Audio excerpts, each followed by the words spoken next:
different or be defined differently with the new guardrails, whatever is coming relative to basketball, for instance, how they're able to not work around, but overcome a lesser revenue share than some of their competitors? I'll try layman's.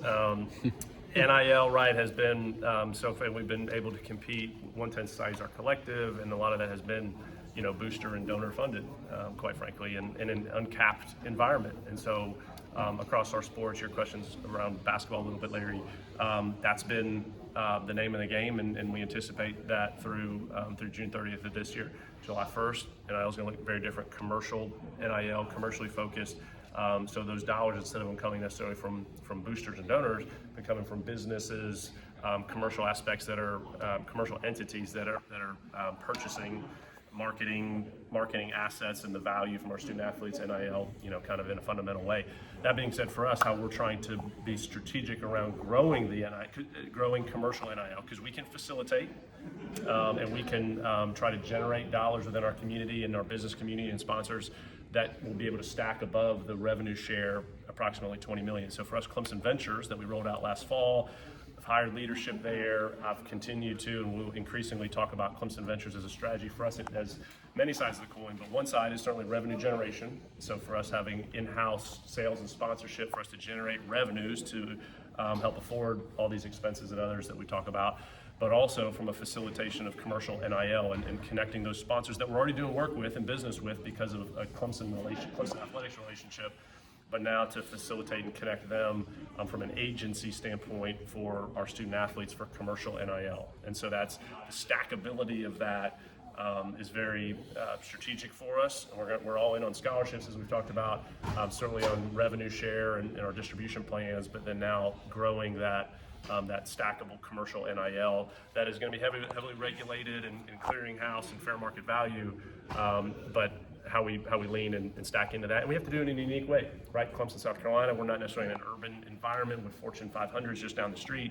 And so that alignment, and ultimately for Clemson Ventures being an in-house entity, that we can do that in a very unique way is part of the strategy. Do you have a timeline for the gymnastics coaching search?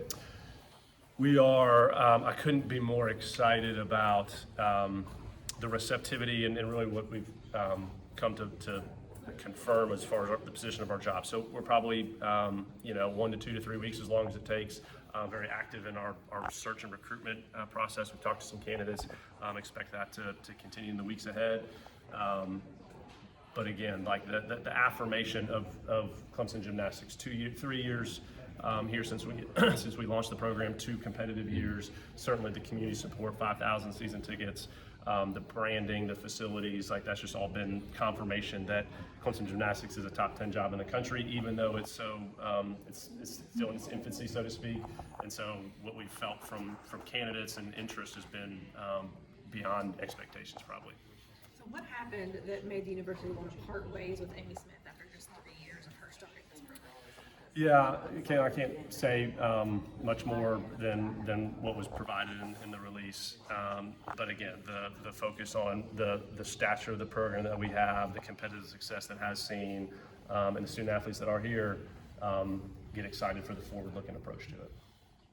Going back to the $20.5 million, can you say, or are you allowed to say, you've heard other schools, we're going to give 82% of football and 16 to whatever it is. Do you have numbers like that in mind that you can share? We are. We certainly have our working plans with that. Obviously, the contingency upon the House case being adopted and how it all transitions into year one. There's some nimbleness to it. I would tell you, though, David, stopping short of exact percentages, it's revenue share by definition, and so we are thinking of it as having proportionality to where our revenues are generated from.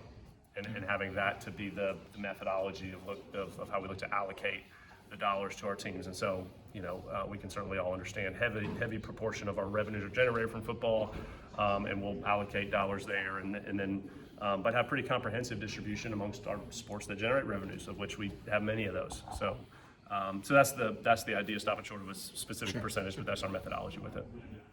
Where are we on alcohol sponsorship for the stadium? Well, Caitlin, we're what, 3 weeks into our alcohol sales.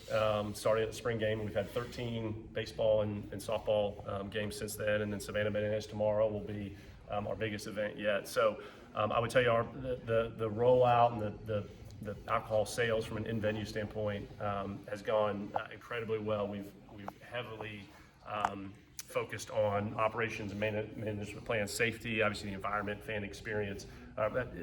Family environment is unique here at Clemson, and something that we've why we had some time until announcement was just to make sure we got all that as right as possible. Fan experience component, there's been great feedback on that from our folks. The sales have been beyond what we had pro forma'd, so to speak. And again, Saturday will be a big test as we get into the rest of the spring, and then we'll retrench to get plans in for the fall. So that's the sales side of things. While we are looking at and working, Clemson Ventures is from a sponsorship side of things as well. There's revenue components there that I'm sure we'll be rolling out later this summer. Can you speak a little bit? I know I've spoken to Jeff with this about background, about how like you can't just have one type of beer or one entity. Yeah, the non-exclusive nature of this, yeah, there's regulations around that, let alone just variety from a fan experience standpoint. So yeah, there is, as you saw with from the games that we've had, a wide variety of different brands and distribution, let alone categories that we have, and will continue to grow that list, so to speak. You just the bananas, the idea of activating Death Valley past 7 Saturdays, like you say. How does that kind of fit into the plan, and how excited are you for tomorrow, but also just maybe using that as a runway to other stuff in the stadium besides football games? I am. It's interesting. I mean, there's about because this is Savannah Bananas event, and so they sold the tickets, and they have an incredible waiting list and all that. So we don't have all the customer data per se.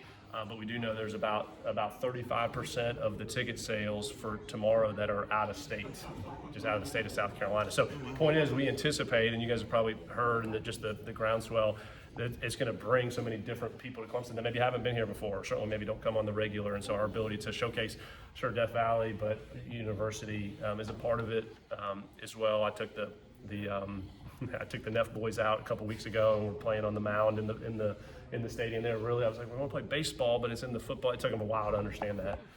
But to your point, more so, Chapel, yeah, the ability to generate revenues beyond just 7 Saturdays and a spring game. So concerts, other events, anticipate us to have more of those in the future rolled out. This is a big start to that on Saturday.